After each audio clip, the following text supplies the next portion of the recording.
My name is Thomas O'Regan, and today I just wanted to speak about getting a dream home. Now, a lot of people get super disheartened because they can't buy their dream home in their dream location right now. Now, honestly, if you can buy your dream home straight away, just like that, then maybe you should dream a little bit higher, okay? Now, let me just give you guys a reality check. It is completely normal to not be able to buy or to have to look at other locations that you didn't grow up in to buy your dream home. That is just the way life works. Look, when I bought my first home and it wasn't my dream home, I had to buy it in some ghetto area called Hobbs Crossing in Victoria. And I'm not even from Victoria. I was just living there at the time, and I bought there because that was the only property that I could afford. And I don't live there anymore and I've sold the property now, but it was a great stepping stone to get on the property ladder. Why? Because when you start investing in properties, most of the time property prices increase faster than you can save. So that was good for us just to get started, to work our way up to buying me and my wife's dream home in our dream location. But what I want to stress is today, people get upset, they can't buy their dream home in their dream location, and they just piss and moan and they think that the government owes them something or something needs to change. But it's nothing like, just like, look outside of the box, look outside of the little bubble you're living in. If you want to buy a home, to start off with, you're probably going to have to buy it somewhere that you might not like, you might not be comfortable with, and it might be further away from your family than you want to live. And people are coming from other countries into this one, and think about how much of a change it is for them leaving their families to come and live here. That's huge, okay? So if you have to buy a home, if buying your first home, all you can afford is 2-3 hours away from where you live, that's no big deal. Like, shouldn't be an issue for you. Just like, put on your big boy pants and have a shot. Don't sit there and piss and moan. But bit of a reality check.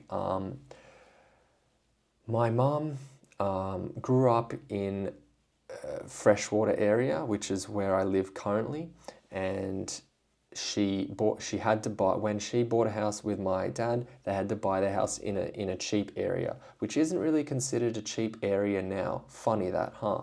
But the cheap area was Narrabeen, and they bought a house there for $300,000. Today it's worth like $2.5 million. Okay?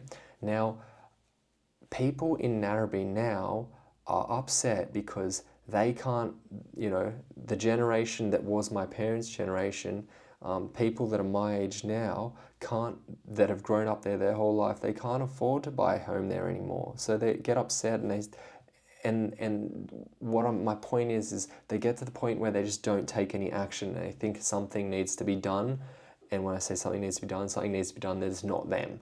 Like, something needs to be done to help them so they can buy a home. Some outside source needs to come into their life and help them so they can buy a home next to where their parents grew up. Look, if the properties in Australia, the areas where you grew up, are becoming more expensive and out of your reach, that's a fucking good thing. Like, if it wasn't, that would mean Australia would probably, the economy would probably be going backwards, right? So just as economies grow, as the country grows, the population will grow, and there'll be urban sprawl, and all the cheaper areas will all be pushed out to the outside, and that is how Australia is going to grow. People are going to be required, or people are going to be required to buy properties on the outskirts to create, little towns and whatnot out there. Okay, so don't be upset about that. But if you are set on buying a home where you grew up, just uh, you know just set the goal and do what you need to do to get there. That's what I've done myself.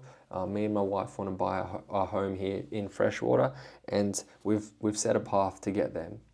We're going to buy 15 or so properties, investment properties, sell them, and then that will give us the total amount of money we need to purchase on the Northern Beaches. But it's not easy. Like the Northern Beaches where I grew up, where my parents grew up, is completely different from, or in price point being, meaning it's totally unaffordable now for normal income earners. I'm pretty sure when my parents bought their house, they did so on a single income, and that single income was enough to get their foot in the door and purchase that thing.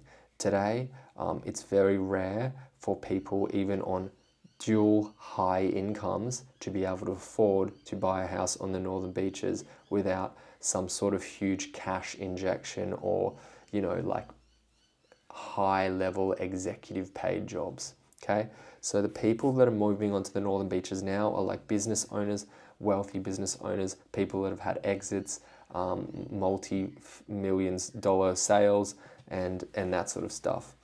I totally don't have any problem with that. That's just the way it is.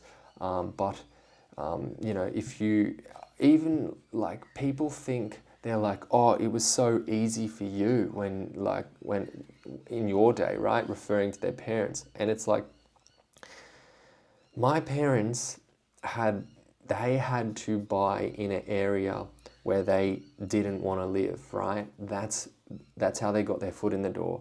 And it was Narrabeen, and now guess what? Narrabeens desirable, and the areas just keep pushing out like that. It's just the way the world works.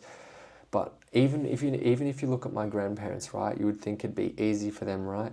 No, like my grandparents always on